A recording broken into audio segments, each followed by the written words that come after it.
je pensais que j'étais la seule. Comment ça va aujourd'hui ? Ça va. Aujourd'hui, ça va. En ce moment, ça va. Ouais. Tout à l'heure, je sais pas. Il y a quelques temps, ça allait un peu moins bien. C'est assez fluctuant. Mais en tout cas, je suis ravie d'être avec vous. Donc, ça va très bien. Merci beaucoup. Merci d'être là. Eh bien, quand vous avez envie, moi, je vous ai découverte sur LinkedIn à travers un post où, justement, vous prépariez le lancement de la Maison des Aidants au sein des Bobos à la ferme. J'adore le nom et on va en reparler. Et donc, j'aimerais tout simplement, si vous êtes d'accord, qu'on commence par vous nous expliquer un petit peu qui vous êtes, d'où vous venez et comment se fait-il qu'aujourd'hui vous portiez ce projet incroyable qui, moi, de loin comme ça, me paraît tellement grand et peut-être tellement lourd à porter et que vous semblez faire avec tellement de grâce, de disponibilité et quelque part de légèreté, j'ai envie de dire aussi. Mais je sais pas, peut-être je me trompe. Dites-nous tout. C'est beau déjà que ça transparaisse comme ça.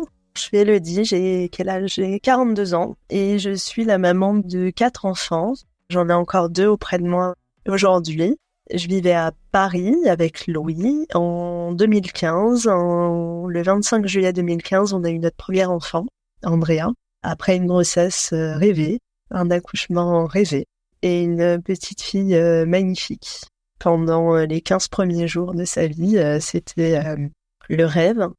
Et puis finalement, le 7 août, date de son terme, elle s'est mise à hurler et elle s'est plus jamais arrêtée depuis. Pendant plusieurs heures, elle a beaucoup crié pendant plusieurs mois. Et donc, on a cherché ce qui n'allait pas, on s'est dit que c'était un reflux, on s'est dit que c'était l'allaitement, on s'est dit que j'avais pas bien mangé, on a dit qu'elle avait le caractère de sa mère, on a dit que tout plein de choses. Et puis finalement, à un moment donné, j'ai pris mon bâton de pèlerin, j'ai frappé aux portes de spécialistes pour essayer de chercher ce qui n'allait pas. J'avais pas de réponse jusqu'au moment où Andrea, entre Noël et le jour de l'an 2015, a cassé sa courbe de taille et de poids. Et le pédiatre s'est dit que finalement, elle avait peut-être pas que le caractère de sa mère. Il a voulu nous envoyer à Trousseau, mais son confrère était en vacances. Et donc, du coup, on s'est retrouvés aux urgences de Robert Debré parce qu'à l'époque, on habitait à Pantin. Et finalement, on n'en est jamais vraiment ressorti. Puisque le jour des 35 ans de Louis, Andrea est rentrée à l'hôpital, a eu une sonde nasogastrique puisqu'elle n'arrivait plus à s'alimenter correctement. Et puis, on est resté presque un mois à l'hôpital, au rythme de nombreux examens, électroencéphalogramme, IRM, scanner, j'en passais des meilleurs. Andrea nourrie par sonde nasogastrique avec énormément de traitements.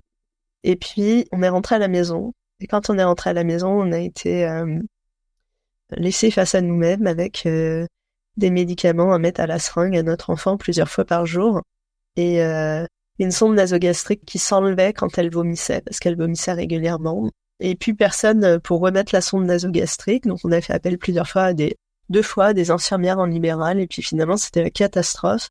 Et quand je lui ai demandé en fait mais qu'est-ce qui se passe, pourquoi vous y arrivez pas, et elle me disait on s'est entraîné sur des poupées, on n'a jamais fait en vrai.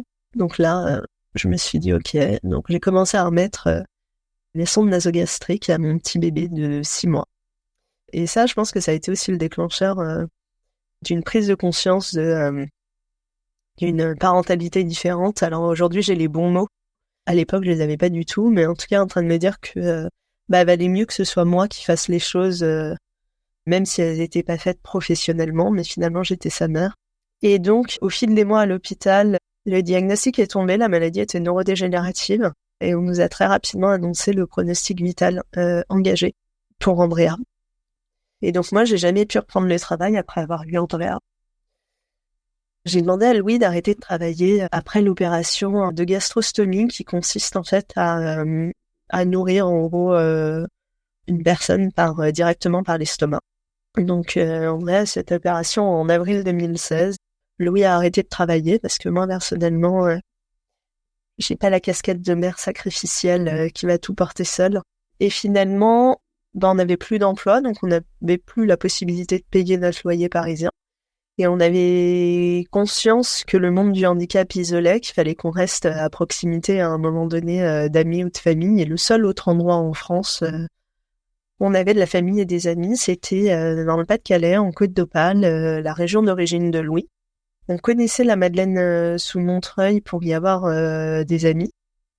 Et c'est un village qui est vraiment magnifique, qui est au cœur de marais préservés, qui est Une adresse touristique aussi, parce que c'est juste à côté de la Grenouillère, le restaurant doublement étoilé du chef Alexandre Gauthier, et c'est sur la route entre le Touquet et Montreuil-sur-Mer, à 20 minutes de Berck. Enfin bon, c'est entre terre et mer, c'est vraiment très beau.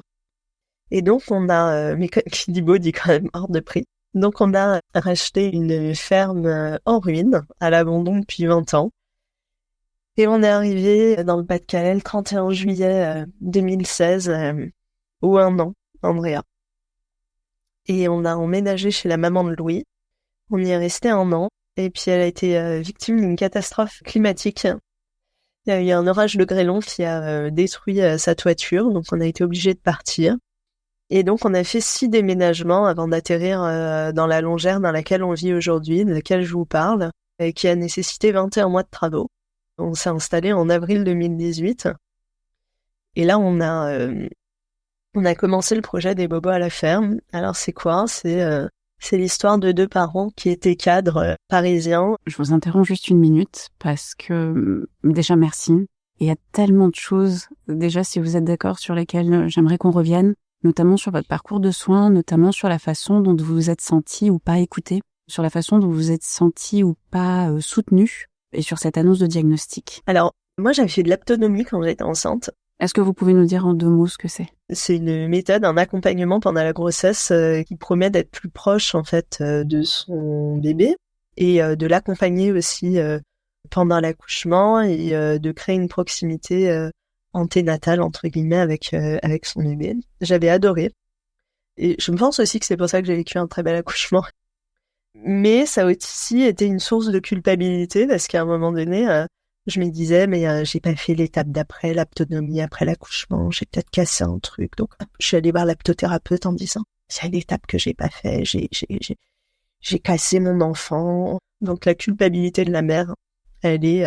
Bon, moi, j'ai un terreau fertile de la culpabilité, hein, au-delà de tout, mais... Et donc, on a revécu l'accouchement avec l'aptothérapeute, avec Andrea, avec Louis. Elle voyait pas ce qui n'allait pas. Ensuite, je suis allée voir un fasciathérapeute pour voir si elle avait eu des douleurs à l'accouchement que j'avais pas ressenties et si on pouvait faire quelque chose. Je suis allée voir une ostéopathe. En aptothérapeute aussi, j'ai contacté Catherine Dolto, la fille de Françoise Dolto. J'avais rendez-vous en fait le 6 janvier 2016, le jour où on est rentré à l'hôpital, donc je n'y suis jamais allée. Mais en mode, personne me répond, je vais aller taper le plus haut possible. Je suis allée voir les PMI, j'avais même écrit une lettre à un magnétiseur en expliquant ce qui se passait, qu'il devait voir à distance s'il y avait quelque chose qui n'allait pas. J'étais très seule dans ce combat parce que Louis finalement travaillait, hein. Et puis c'est moi qui passais des journées avec André qui hurlait. D'ailleurs, j'ai une grande empathie pour les mères qui en arrivent à des drames parce que qu'est-ce qu'on est seul. Qu'est-ce qu'on est seul. Mais vraiment entre 4 murs, si ça va pas, il y a personne qui vient vous voir, quoi. C'est vraiment toi face à toi-même et t'as intérêt à être bien construite, quoi. À savoir poser ton bébé quand ça va pas, respirer un grand coup et reprendre après. Et c'est vrai que à chaque fois que j'allais chez le pédiatre, vous savez, c'est un médecin qui a la compétence de pédiatre pour suivre les bébés de 0 à 6 mois. Mais j'en sortais à chaque fois, mais mon Dieu, quoi. Il m'a tout sorti, qui a été capricieuse, qui avait un sacré caractère, que ceci, que cela. Et donc, paradoxalement, alors nous, on voyageait beaucoup avec Louis, et on a toujours énormément voyagé, et donc avec Andrea, entre ses 0 et 6 mois, 5 mois à l'hôpital, on était allé à Marseille, on était allé faire des vendanges chez un ami dans la Loire, on avait fait plein de trucs, et en fait, chaque voyage était une catastrophe. Dans la voiture, je gardais Andrea sur moi parce qu'elle pouvait pas aller en siège auto, enfin c'était vraiment lourd, et en plus, Andrea était uniquement allaitée, elle acceptait pas le biberon, elle acceptait pas la cuillère. Et donc, il y avait vraiment ce truc de... finalement, quand on allait à l'hôpital et que la médecin aux urgences m'a dit vous avez raison, il y a quelque chose qui va pas. Hein. Et en fait, moi, c'est pas la courbe de taille et de poids qui m'inquiète, c'est que son périmètre crânien n'a pas évolué. Et là, en fait, je me suis dit putain, mais ce connard de médecin qui a écrit sur le carnet de santé pendant 6 mois un périmètre crânien qui n'évolue pas et qui a le toupet de me dire que c'est le caractère de sa mère, je me suis dit, mais quelle espèce d'incompétent. Et je lui avais envoyé d'ailleurs un message, il m'avait dit oui, mais les choses peuvent évoluer. Bref, il avait essayé de se rattraper. J'avais dit, bon allez, Elodie, t'as d'autres combats à mener, laisse tomber. Mais je m'étais dit quand même, putain, qu'est-ce que c'est dur. Et donc finalement, quand cette médecin urgentiste m'a dit, vous avez raison, en fait, madame, il y a quelque chose qui va pas. Ben en fait, c'était l'horreur, tout s'écroulait. Mais en fait, j'avais un soulagement d'être enfin écoutée. Et ça, c'est important quand même parce que on a été écoutés, on a été accompagnés. Moi, j'ai jamais eu cette annonce de diagnostic dont me parle tant de parents aidants dans un couloir en 15 minutes. J'ai eu un super accompagnement. J'ai dit non à tous les médecins que j'aimais pas. Je suis allée chercher avec les dents les médecins que je voulais, qui étaient pas censés s'occuper de nous, mais qui se sont occupés de nous et qui encore aujourd'hui font partie de nos vies. Et j'ai jamais lâché parce que j'ai vraiment ce truc où pour le coup j'ai beaucoup de défauts, mais je sais m'entourer. Et j'ai déjà refusé l'entrée de la chambre d'hôpital d'Andrea, notamment à la chef de pôle, qui était une personne mais juste inhumaine, mais alors une ponte, hein.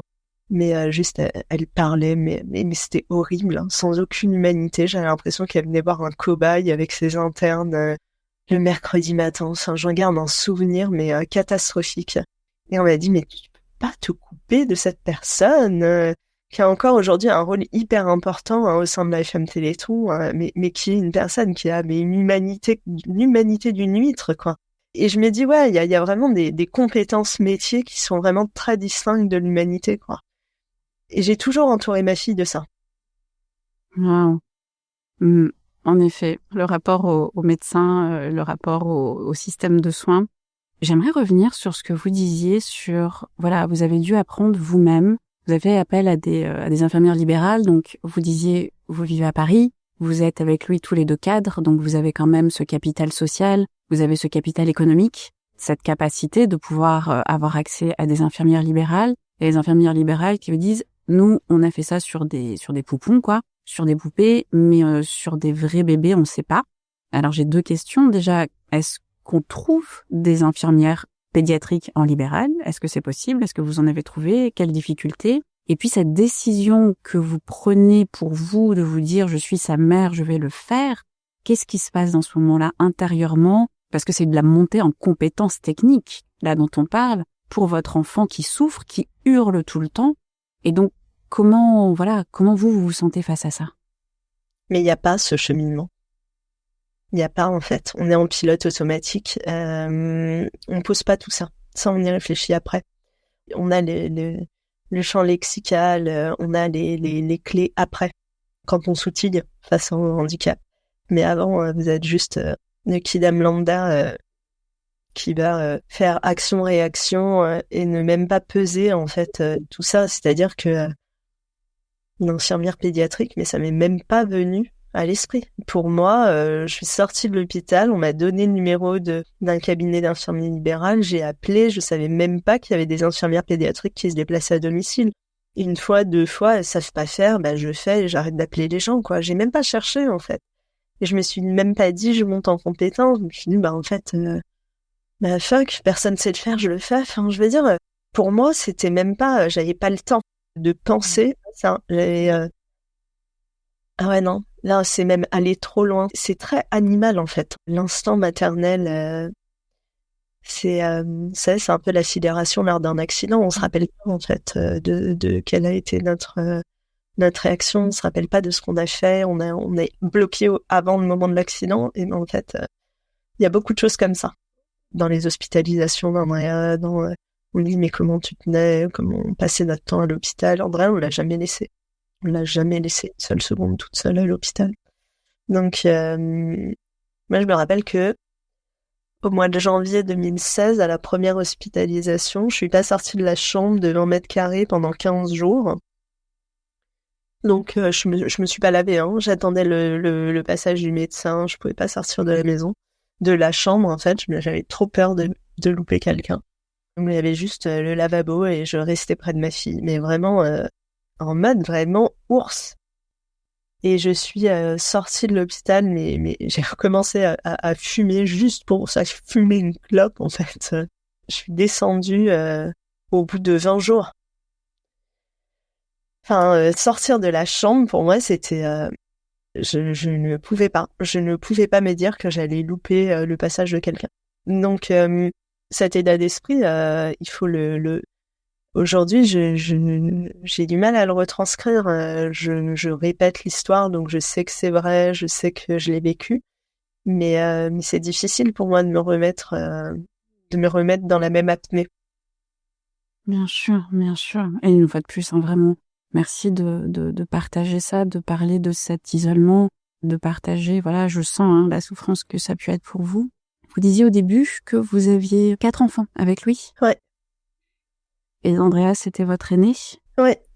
Et en fait, on a fait un séquençage du génome, l'exome en fait, en 2018 pour connaître, pour étiqueter la maladie. On savait pas ce qu'était la maladie d'Andrea. Et on a eu le résultat en juin 2018. La maladie est restée inconnue, pas étiquetée. Et donc, on a décidé de jouer à la roulette russe et d'avoir notre enfant.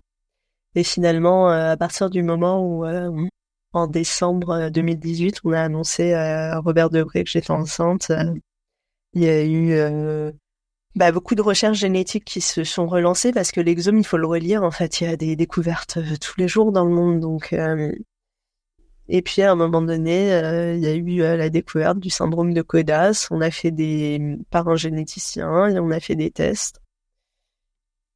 Il s'est avéré qu'on était bien, Louis et moi, on est porteurs sains d'un gène pourri. Andrea est porteuse des deux.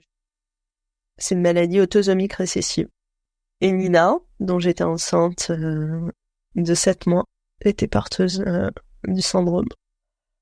Donc j'ai eu une interruption médicale de grossesse le 17 juin 2019, à 7 mois de grossesse. Voilà. Et ensuite, là, la maladie était étiquetée. Et donc, quand je suis retombée enceinte, quelques mois après, on a fait une biopsie de tromboplasme. Donc là, en fait, c'est plus de la myosynthèse, en fait, sur le fœtus, c'est sur l'embryon. Et donc, c'était Isée, qui aujourd'hui a 4 ans, et qui va bien. Et 2 ans après, c'était Abel, qui a 2 ans, et qui va bien. Et donc, aujourd'hui, on a Isée et Abel à la maison qui pètent le feu, qui ont les pouvoirs magiques de leurs 2 grandes sœurs, leur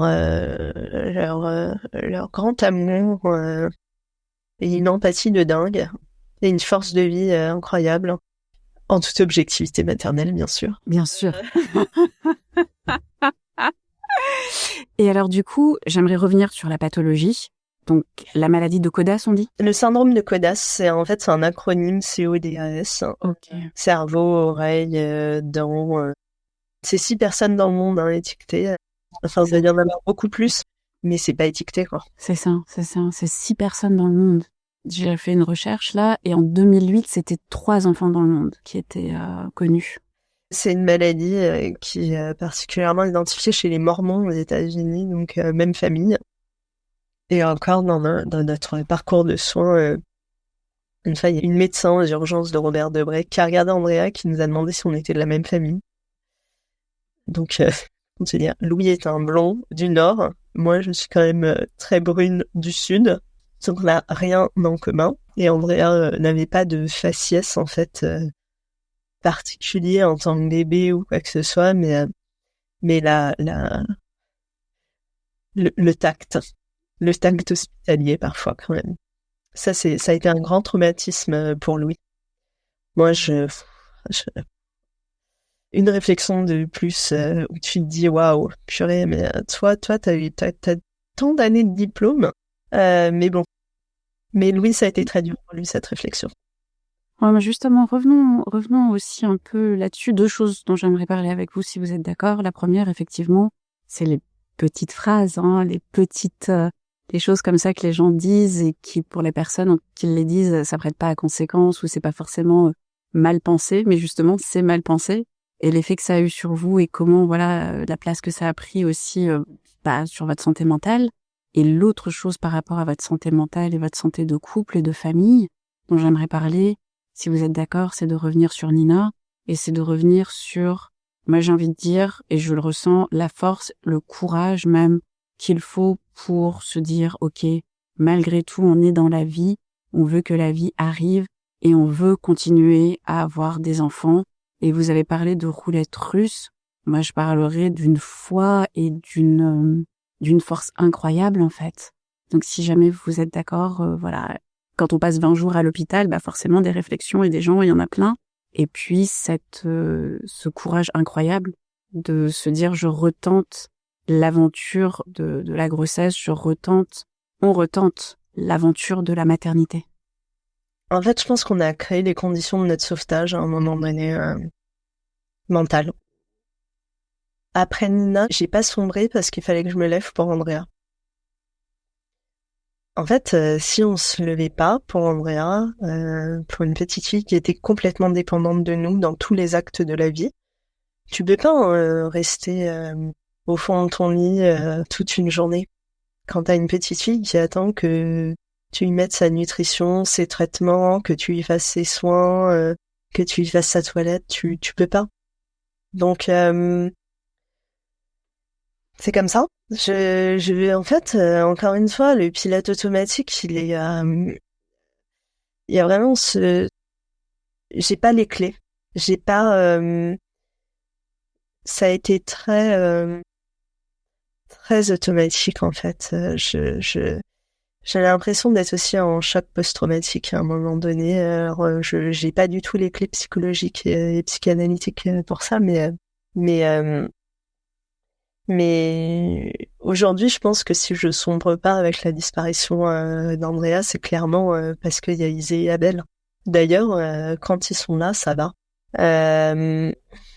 Je pense beaucoup aux parents qui n'ont pas eu d'autres enfants. Alors attention, moi j'ai jamais voulu à tout prix avoir des enfants. Ça peut paraître paradoxal quand même, mais en fait avec Louis, on a été pendant 6 ans ensemble sans avoir d'enfants et sans parler d'avoir des enfants.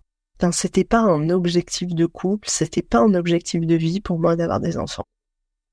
C'est vraiment, je pense qu'il faut le dire parce que c'est vrai que quand t'entends 4 enfants, tu te dis ah ouais, elle voulait vraiment avoir des enfants quoi.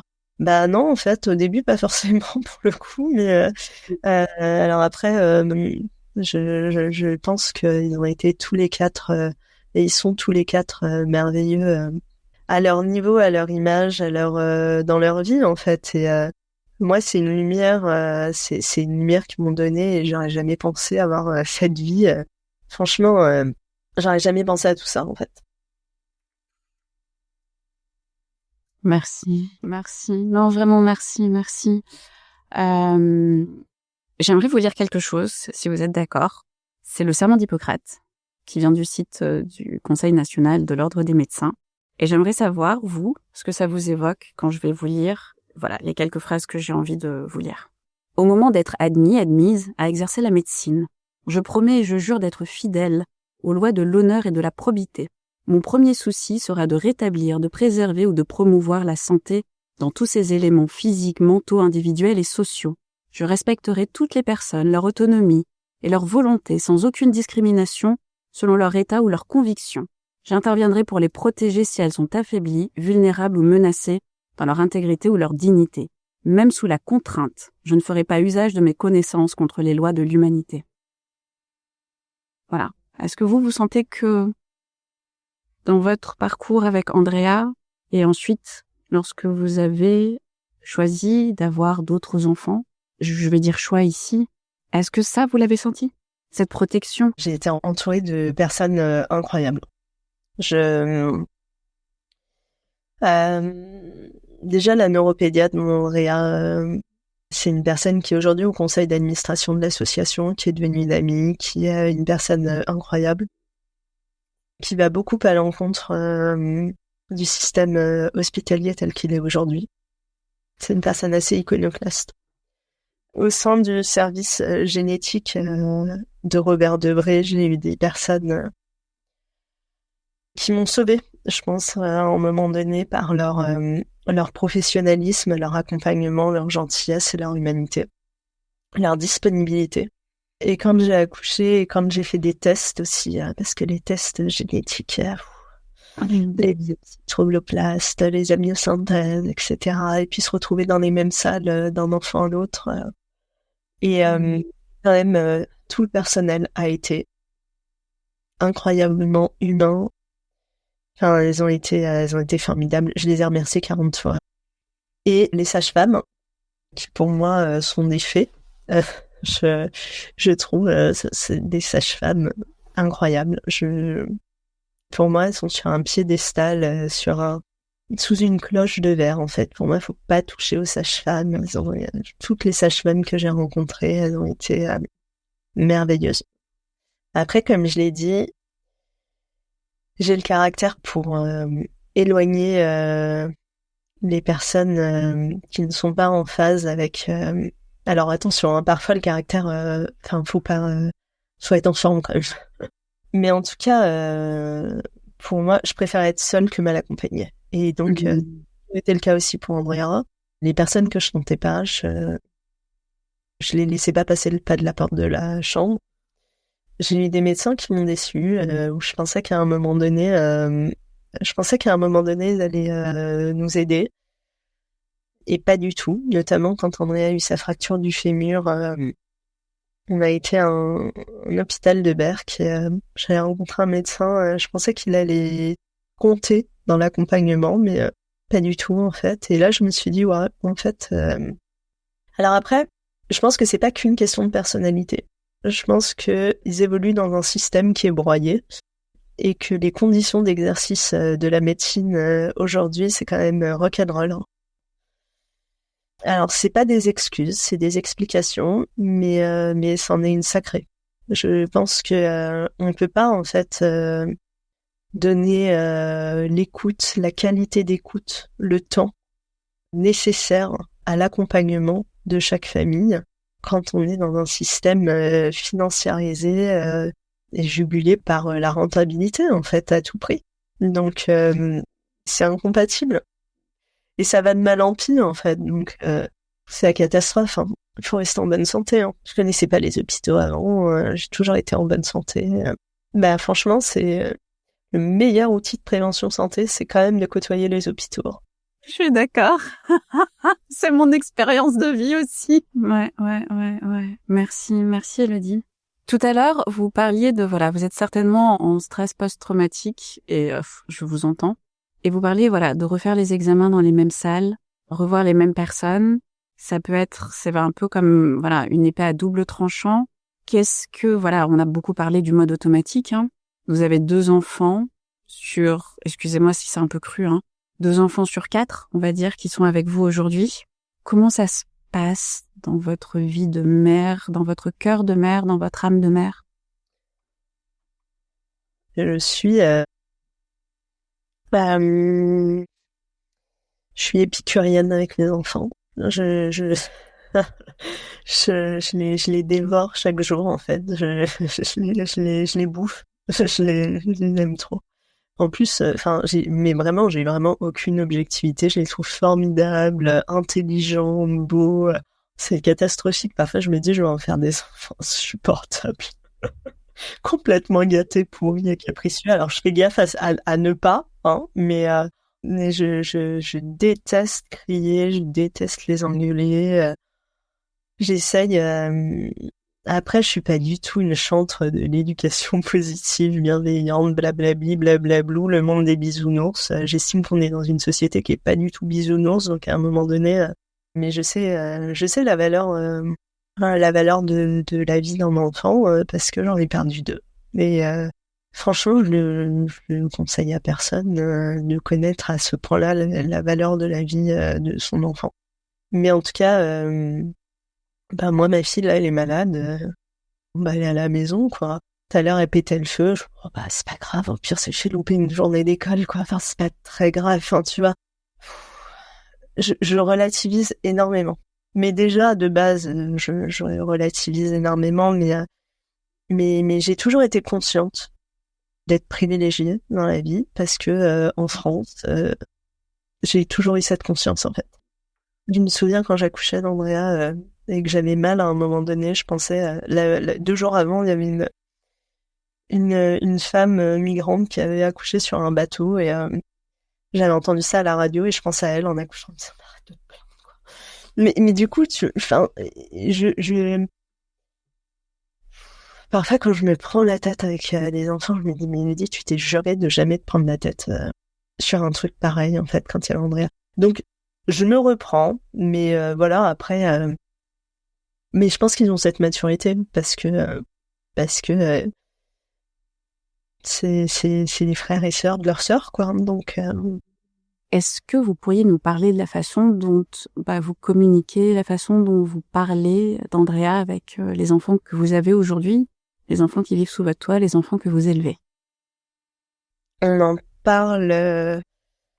Il n'a pas parlé de Nina encore parce qu'ils viennent de perdre Andrea et c'est compliqué. Mais par contre, là, il y a eu un reportage sur France 2 et Isée l'a vu parce qu'il y avait ses amis à l'école qui lui ont dit qu'elle était passée à la télé. Donc, du coup, elle a voulu voir le reportage. Et donc, elle a entendu parler de Nina, mais elle a pas tilté. Mais par contre, elle parle beaucoup d'Andrea. Elle parle beaucoup d'Andrea, on parle beaucoup d'Andrea et je ne veux pas que ce soit un tabou. Et Andrea fait partie du quotidien. Après, Andrea, c'est une muse. C'est le symbole des bobos à la ferme, donc on est vraiment là-dedans au quotidien, quoi. Pour reprendre le fil, justement, donc j'ai vu sur le site votre brochure, et donc que les chambres ont ces noms Andrea, Nina, Issé, Abel. Comment est venu, et puis c'est un peu plus pour parler aussi du projet que je trouve magnifique, et c'est comme ça que je vous ai trouvé. Comment, c'est une façon de les faire vivre au quotidien avec vous. C'est une façon de les honorer. C'est une façon, vous disiez tout à l'heure, je veux pas en faire des tabous, d'avoir donné le nom de ces pièces où les gens vont, de ces chambres, de ces lieux où les gens vont venir vivre des choses fortes, vont venir se déposer, vont venir relâcher la pression, vont venir trouver du réconfort. Comment est-ce que vous avez décidé de poser ce geste-là que je trouve incroyable? Je pensais pas que ça allait prendre cette ampleur. Au début, quand on est venu ici, on voulait créer nos emplois à domicile parce qu'on voulait rester le plus longtemps possible auprès d'Andrea. Et donc, j'ai dit qu'on vivait dans un lieu très touristique, donc on s'est dit qu'on allait créer des gîtes et des chambres d'hôtes parce que franchement, on n'avait pas d'autre idée pour rester à domicile. Et c'est en découvrant le terme aidant qu'on a décidé de créer des séjours de répit. Mais je me souviens avoir dit à Louis, mais j'ai pas du tout envie d'accueillir toute la journée en fait des familles touchées par la maladie ou le handicap d'un proche, quoi. C'est trop lourd. Sauf que je pense que ce projet me met face à des a priori que je ne pensais pas avoir. Et je suis confrontée en fait à mes propres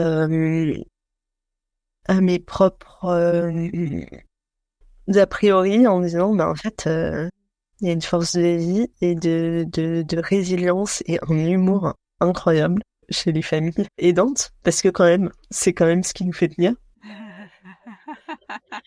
Non mais c'est vrai, enfin je pense que c'est quand t'es au bout du précipice, tu te dévoiles, tu te révèles à toi-même et moi je pense que ma fille elle m'a révélé à moi-même et elle a révélé beaucoup de gens et je pense que on est capable de découvrir ce qu'on a dans les tripes quand on est confronté au pire. Alors dans le meilleur comme dans le pire, comme nous le montre l'histoire avec un grand H. Mais en tout cas, moi je pense que ma fille, elle a révélé le meilleur de moi-même, le meilleur de Louis. Et c'est ce que je découvre au quotidien avec les familles qui viennent ici depuis 2019, ça s'est jamais démenti. Mais j'allais dire même avant 2019, puisque dès 2017, on a créé les rendez-vous des parents extraordinaires qui ont encore lieu aujourd'hui. En fait, on a fait une communauté de parents assez importante. On a aujourd'hui, autour du projet, un comité de parents pilotes.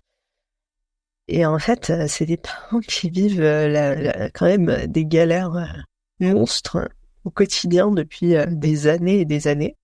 Et qui commencent toujours leur phrase par « Non mais ça va, moi j'ai de la chance ». Mais c'est un truc, c'est familial en fait. Hier, j'ai fait passer un entretien à une éducatrice spécialisée qui est sœur d'un enfant autiste. Et elle me dit non, mais on a eu de la chance parce que ouais, mais grave, t'as trop de chance. Trop. Et tu vois, t'es quand même dans une société anxiogène où tout le monde est là, puis personne, non, tout le monde est au bout du scotch. Mais en fait, c'est les familles qui sont confrontées au handicap, à la maladie, à la mort d'un enfant, qui ont le plus de peps, d'énergie et d'élan de vie. En fait, moi, c'est ce que je ressens. D'accompagner nos proches, ça nous met, c'est dur. Putain, parce que c'est inhumain. Ça nous fait traverser. Ça nous fait toucher les tréfonds de nous-mêmes. C'est l'horreur en fait. C'est nos attentats, tu vois. Ouais, c'est nos attentats. Waouh, je suis d'accord. Bah ouais, parce que moi j'étais ensemble d'Andrea, j'étais à République pour Charlie Hebdo et on était à Marseille avec Andrea au moment du Bataclan. Et en fait, ces attentats qui ont touché tous les lieux où on allait dans Paris. Et nous, 2 mois après, on se retrouvait, même pas 2 mois après, on se retrouvait à Robert Debré. Et on vivait ça personnellement, dans notre chair. Et je pense que je continuerai à prendre beaucoup de plaisir à accueillir toutes les familles que l'on rencontre, tant que je serai ébahie par chacune d'entre elles. On a accueilli des fiançailles ou des 10 ans de fiançailles de personnes polyhandicapées qui en descendent en camion. Je les vois, je me dis mais comment ils s'aiment, qu'est-ce qui se passe en fait, et je me dis mais toi hyper ouverte, hyper ceci, hyper cela, tu te poses ces questions-là, tu vois. Et moi, j'adore, en fait, parce que le handicap, ça nous fait sortir de notre zone de confort et on se croit ceci, on se croit cela, mais pas du tout. mais tellement pas, je veux dire, on est bourré de préjugés. C'est des espèces de couches et des couches qui sont profondément ancrées. Ça s'appelle l'éducation, puisqu'on traverse quand même notre vie sans croiser de personnes en situation de handicap. Une personne malade, puisqu'on nous les cache, encore aujourd'hui, même si on parle beaucoup d'inclusion. Et moi, je suis très heureuse de ça, en fait. Je suis très heureuse que ce projet me fasse sortir quotidiennement de ma zone de confort. J'aime beaucoup parce que ça m'oblige à garder les yeux bien, bien grands, ouverts, et à être sans cesse disposée à être bousculée. Et ça me fait plaisir. Disposé à être bousculé. J'adore. Ouais, ça nous fait, en effet, la maladie, la confrontation à la maladie, ça nous fait sortir de notre zone de confort. Et j'aime beaucoup ce que vous dites sur, voilà, ça révèle qui on est véritablement, en fait. C'est des choses où, voilà, on peut plus se cacher. On est là, on est face à, c'est un véritable baptême du feu. On est là face à toutes ces choses qu'il faut porter. Et il n'y a pas d'autre choix que d'être là. Et ce pilote automatique dont vous parlez, il faut faire. Il faut faire. Parce que si toi, tu ne fais pas, personne ne fera à ta place. Et du coup, quelque part, il y a ce côté, pas le choix, mais qui est aussi porté, je pense, en tout cas, moi, quand j'ai vécu aussi le fait d'être aidante, et j'aime beaucoup ce que tu dis, je vais te tutoyer, sur le fait de ne même pas connaître le terme d'aidant. Le fait de ne même pas savoir qu'en fait, ce que tu fais là, ça va au-delà d'être une mère, en fait. C'est que tu remplis, quand tu es aidant, tu remplis un rôle social qui normalement n'est pas celui qui t'était prédestiné. Et donc vraiment de pouvoir poser ce terme, c'est tellement fort. Et donc cette aidance, c'est d'être aidant de façon intense, quotidienne. Voilà, il faut nourrir Andrea, il faut changer Andrea, il faut aimer Andrea, il faut la cajoler, il faut l'aider à s'épanouir aussi. J'ai vu les photos sur le site de toutes les belles choses que vous avez faites. Alors oui, vous voyagez, ça se passe pas super bien, mais elle est dans la souffrance aussi. Et du coup, maintenant, ma question, je dirais, ce qui m'interroge, c'est quand on est un couple et qu'on doit vivre ça, et que déjà on n'a pas de réponse du monde médical parce que eux-mêmes n'ont pas de réponse, mis à part l'enfant a le caractère de sa mère, ce qui en plus d'être sexiste, bref. Comment, j'ai envie de dire, on survit Comment on se révèle en tant que couple dans cette situation? On s'abîme beaucoup. On s'abîme beaucoup, on se transforme. Je pense qu'il n'y a plus rien qui est comme avant, en fait, dans le handicap. Non seulement vous n'êtes plus comme avant, vos relations familiales, amicales, amoureuses ne sont plus comme avant. Vous êtes transformés, en fait, c'est une machine à broyer, le handicap. Donc, et quand je dis que ça révèle, je me suis toujours dit que c'était comme les divorces.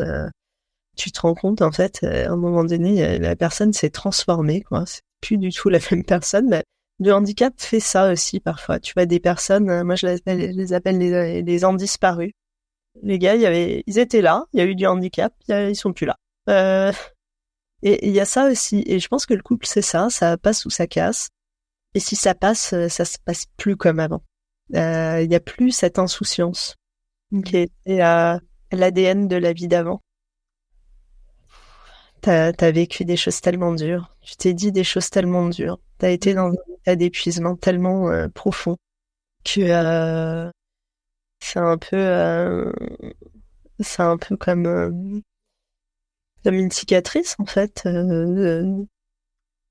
Ça peut être joli finalement une cicatrice après si tu t'habitues, tu vois.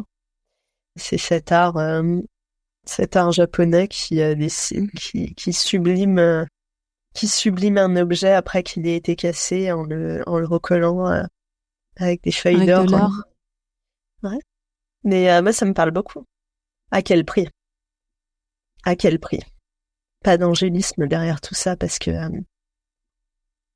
quelle douleur, quelle souffrance, c'est les tréfonds de l'âme, là encore. Hein. Mais voilà, on est encore là, on est encore à deux, mais on n'est plus les mêmes qu'avant. Ça s'appelle le kintsugi. Cet art de sublimer ce qui a été brisé et en même temps de souligner ce qui a été là qui n'est plus. Je trouve que c'est aussi peut-être un geste aussi d'espoir et de se dire qu'on peut continuer différemment et même en étant abîmé et même en étant plus les mêmes et que c'est possible en fait. Et moi je vois ça comme votre projet quand je le vois. Tout à l'heure au début je parlais de légèreté. Ce que je vois aussi beaucoup c'est de l'espoir. Et notamment ce que vous dites sur, une fois de plus, votre site web, qu'on mettra dans la description de l'épisode, c'est de se dire que c'est pas un lieu pour la maladie, c'est un lieu pour la vie, c'est un lieu pour se retrouver, c'est un lieu pour moi ce qui m'est venu, c'est de se réhumaniser. Et je trouve que, waouh, c'est incroyable d'avoir trouvé dans votre enfer, d'avoir créé un paradis en fait, d'avoir créé un paradis et d'avoir créé un lieu de sécurité et sécurisant pour des parents quoi. C'est tellement fragilisant d'être parent dans cette société et d'être parent d'enfants handicapés. Et donc là, tout ce que j'ai envie de vous dire, c'est, et certainement on vous l'a dit 1000 fois, c'est vraiment bravo quoi. C'est vraiment bravo et c'est de vous dire, Élodie, on vous voit et vous n'êtes pas seule. Et grâce à vous, beaucoup de gens ne se sentent plus seuls aussi. Ça, j'en ai la conviction aussi. Et je vois les témoignages sur votre site. Et je trouve ça, ramener cette humanité, cet humanisme, et jouer un rôle que peut-être, et là c'est la journaliste politique en moi qui parle, que l'État devrait jouer. Je trouve ça incroyable. Et du coup, une des choses qui, aussi moi dans mon expérience d'aidante, que j'ai trouvé difficile quand on veut faire du répit, c'est trouver les bons lieux, et puis c'est l'énergie que ça demande de remplir de la paperasserie administrative pour pouvoir accéder à ce répit et finalement on laisse tomber. Et donc là j'ai une question très pratico-pratique. Quand on est parent, aidant, qu'on a un enfant qui est dans cette situation de maladie, de handicap et peut-être même de fin de vie et qu'on se dit ok, là il faut vraiment qu'on fasse quelque chose et qu'on a envie de venir vous voir, concrètement comment ça se passe? Parce que vous connaissez le poids de tout ça. Mais alors déjà merci parce que c'est hyper beau. Comme déclaration, c'est si on arrive à faire ressentir ça, c'est déjà tellement de gagner, de donner un peu un espoir en fait, un espèce d'îlot de lumière. Je trouve qu'on en a quand même cruellement besoin particulièrement en ce moment, en se disant mais ouais, mais ça peut exister quoi, c'est bon, pause. Donc je pense que ça peut exister quand on se donne aussi le temps, parce que dans un couple, on n'est jamais sur la même temporalité. Et je reviens au système broyé du sanitaire et du médico-social. Ça ne nous permet pas de prendre le temps de l'acceptation, de prendre le temps du cheminement. Et c'est pour moi la principale raison pour laquelle les couples explosent. C'est parce que on met du temps à se retrouver au même endroit. Chacun avance et chemine à son rythme. Et si on ne nous propose pas du soutien pendant ce temps d'acceptation et pendant ce cheminement, les risques sont quand même très élevés que ça pète. Déjà, c'était quand même se donner le temps, parce que assumer sur des temporalités différentes, c'est quand même nécessaire. Et ensuite, l'administratif, mon sujet préféré. Alors, mon combat, c'est le répit administratif. Ça tombe bien. Et je pense que l'administratif est la première cause de renoncement au droit. On accompagne chaque famille qui vient chez nous dans la mobilisation des financements, dans l'accompagnement administratif pour l'accès au répit. Il y a beaucoup de personnes qui ne se retrouvent pas dans le terme répit, parce qu'elles disent mais moi je vais en vacances, le répit c'est un mot difficile parce que ça veut dire que j'ai une personne en situation de handicap qui me disait mais ça veut dire que mon proche a envie de se reposer de moi. Tu t'imagines à quel point c'est dur à entendre? Je suis ouais, c'est clair, c'est hyper dur en fait. Si tu le perçois comme ça, c'est sûr que moi ça m'aide à avancer dans l'emploi du mot. Par contre, j'en emploierai un autre, mais j'utiliserai pas le mot vacances parce que tant qu'on n'aura pas accès aux vacances comme tout à chacun, en fait, moi je resterai dans un monde parallèle du répit, des vacances adaptées, de ce que tu veux. Parce que quand même aujourd'hui, en France, tout le monde a droit à 5 semaines de congés payés par an, sauf les aidants. Tout le monde peut choisir son lieu de vacances sans restriction officielle. Après, avec ses goûts personnels, ses possibilités financières, ses convictions écologiques, tout ce que tu veux. Sauf les aidants. Les aidants choisissent leur lieu de répit en fonction de la pathologie ou du handicap de leurs proches, en fonction des listes d'attente, en fonction des démarches administratives, en fonction de tout un truc. Et je pense qu'en dernier vient leur goût personnel. Parce que c'est même pas conscientisé que ça va rentrer à un moment donné en ligne de compte. Tellement là aussi, c'est estampillé du sceau de la galère, quoi. C'est quand même... et tout le monde... Enfin, il y a même pas de révolte, tellement... c'est internalisé. C'est comme ça, c'est intrinsèque au handicap, ça fait partie du package. Et donc, nous, on fait le maximum pour réduire les démarches administratives et pour aller mobiliser des financements automatiques selon l'éligibilité. Par exemple, on est soutenu par l'ANCV, l'Agence nationale des chèques vacances, pour les familles qui ont un quotient familial inférieur à 900 €. On attribue une aide automatique sur l'aide à l'hébergement. Il y a juste à fournir soit l'avis d'imposition, soit l'attestation CAF. Donc ça va. En termes de démarche, on est quand même dans un truc assez limité par rapport à ce qu'on fait au quotidien. Bon, après, en plus, ça me paraît assez normal. Sinon, tu vois, les financeurs, en plus, la NCV, ils sont contrôlés par la Cour des comptes, donc ils ont besoin de vérifier qu'on distribue pas les billets comme ça, quoi. Ouais. On a l'Agence régionale de santé des Hauts-de-France qui nous attribue une aide pour le surcoût handicap pour les familles qui vivent en Hauts-de-France. Donc là, il y a juste, entre guillemets, à prouver que la famille habite en Hauts-de-France. Donc ça va. Pareil, on fait ça, on arrive, nous, à avoir des financements qui ne nécessitent pas de démarche administrative ni d'avance de trésorerie de la part des familles. Après, on est quand même dans un pays qui ne finance pas le répit sur une politique volontariste, qui veut dire un chèque répit, par exemple, en fonction du taux d'incapacité des personnes, sur dossier MDPH, sur notification MDPH. Ça n'existe pas. Donc à partir de là, il faut aller mobiliser des financements sur les aides individuelles des familles liées à leur situation professionnelle, familiale ou complémentaire en fait. Donc nos principaux partenaires, ce sont les caisses de retraite complémentaires, mais c'est sur le plan d'aide individuelle des familles.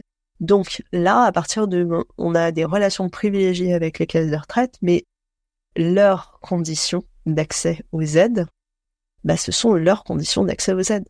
Donc, il existait une demande réactive jusqu'à il y a peu de temps. Et maintenant, on demande de nouveau aux familles de fournir leurs 3 derniers relevés de compte. Complet. Je suis d'accord avec toi. Je fais remonter aux partenaires l'humiliation que ça génère chez les familles. Et Merci. Mais bien sûr, enfin, tu te rends compte quand même.